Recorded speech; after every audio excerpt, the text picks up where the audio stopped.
আজ আমি নোবেল জয়ী অর্থনীতিবিদ doctor Yunus, sometimes sounds as doctor অমানুষ, whatever he may be, doctor Yunus আর ডক্টর অমানুষ, তাকে নিয়ে দু একটা কথা বলার আছে। কেন বলছি ডক্টর অমানুষ? মূলত দুটি কারণে। এক,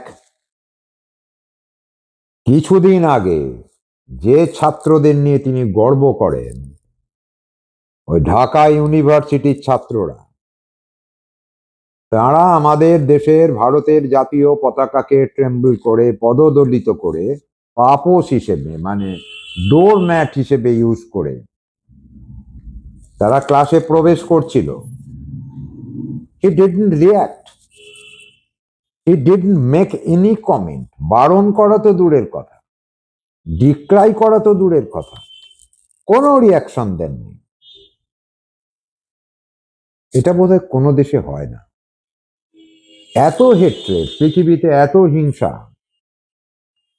কিন্তু এটা আনপ্রেসিডেন্টেড যে একটি দেশের জাতীয় পতাকাকে এইভাবে অপমান করা হচ্ছে, নিকৃষ্টতম, ঘৃণ্যতম ভাবে, যার দেশে করা হচ্ছে তার প্রধান তা নিয়ে কোনো কথা বললেন না। অন্য কোনো দেশে এরকম হয় না। তাকে অমানুষ বলবো না, বলুন? দু নাম্বার। নাম্বার টুটা খুব ইন্টারেস্টিং, জানেন? কদিন আগে উনি একটা বক্তব্য রেখেছেন। উনি বক্তব্য ভীষণ ভালো রাখেন, নিঃসন্দেহে। কি বললেন? বললেন job is a wrong idea. মানে উনি যেটা বলতে চেয়েছেন, ইংরেজিটা ঠিক নেই, উনি যেটা বলতে চেয়েছেন looking for job is wrong. Looking for job is a wrong idea. বেশ, একটু নতুন কথা শোনালো। তারপরে কি বললেন? Don't be a job seeker, be a job creator. অর্থাৎ চাকরি খুঁজো না, কাজ খুঁজো না, কর্মস্রষ্টা হও। Sounds very optimistic, very ambitious, very inspiring. সত্যি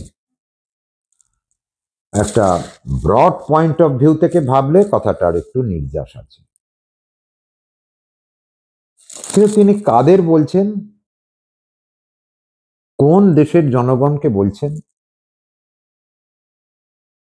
যাদের অনেকেই, ম্যাক্সিমামটাই হয়তো, they can't make their both ends meet, দুবেলা ঠিক মতো খাওয়া জোটাতে পারে না,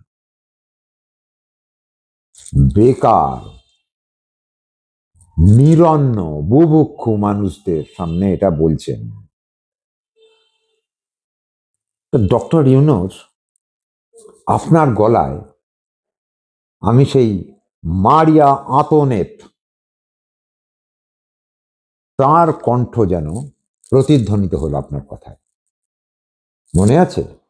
আপনাদের মনে আছে? যারা পড়েছেন তারা সবাই জানেন। 1789, 1789 French revolution, just try to recall, মনে করবার চেষ্টা করুন। ফ্রান্সের দূর দূরান্ত গ্রাম থেকে লিও, লিল, মার্সাই, সর্বত্র গ্রামের লোকেরা, গ্রামের গরিব লোকেরা, চাষিরা, নিরন্ন, বুভুক্ষু, ক্ষুধার্ত লোকেরা, তারা এসেছে, রাজপ্রাসাদ ঘিরেছে। দে ওয়ান্ট ব্রেড, তারা রুটি চায়।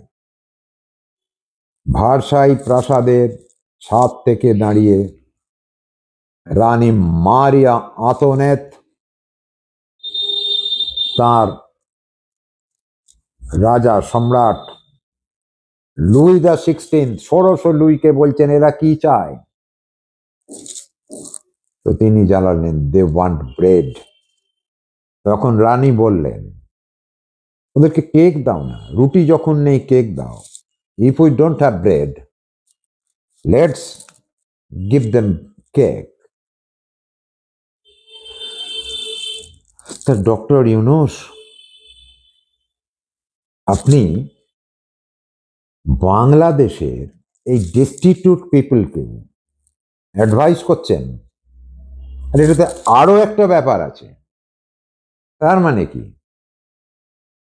কর্মসংস্থান করার ব্যাপারে সরকারের কোনো দায় দায়িত্ব নেই, উনি শুধু ওই বাংলাদেশের চাষি, তাঁতি, জোলা, ধোপা, রিক্সাওয়ালা, নিরন্ন দরিদ্র লোকেদের, তাদেরকে বলছেন তোমরা কাজ খুঁজো না, তোমরা চাকরি খুঁজো না,